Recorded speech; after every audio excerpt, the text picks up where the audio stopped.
তো আমাদের বন্ধুদেরা বাড়িতে যাচ্ছে, অনেক খুশিতে আছে, দেখতেই পাচ্ছ তোমরা। তার মধ্যে আমরা তিনজনকে রাখতে যাচ্ছি, ড্রাইভার কন্ট্রাক্টর ও কিন্তু থাকে আমাদের সঙ্গে, পাশে ছোট করে মালটা। তো কী করে থাকে যেহেতু যাই, কিন্তু বাড়িতে খুশিটা কিন্তু একদম আলাদাই হয় যেন। সারা বছর কাজ করার পর মাসে একবার বাড়িতে যাই, সেই মজাটা একদম আলাদা হয়।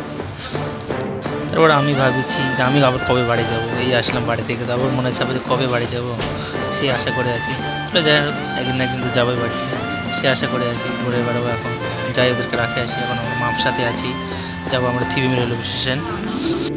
পরে এখান থেকে ট্রেনতে চলে যাবে দিল্লি। দিল্লি থেকে ওদের ট্রেন আছে দেরাদুন। দেরাদুন ওদের থাকে উত্তরাখণ্ডে বাড়ি ওদের। দুজনে চাচা ভাতিজা একসঙ্গে একই জায়গায় বাড়ি।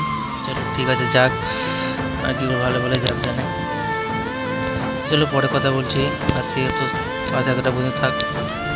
ভালো লাগছে না, আমার মনটার ইচ্ছে করছে না, ওই জন্য আর ভিডিও বানালাম না।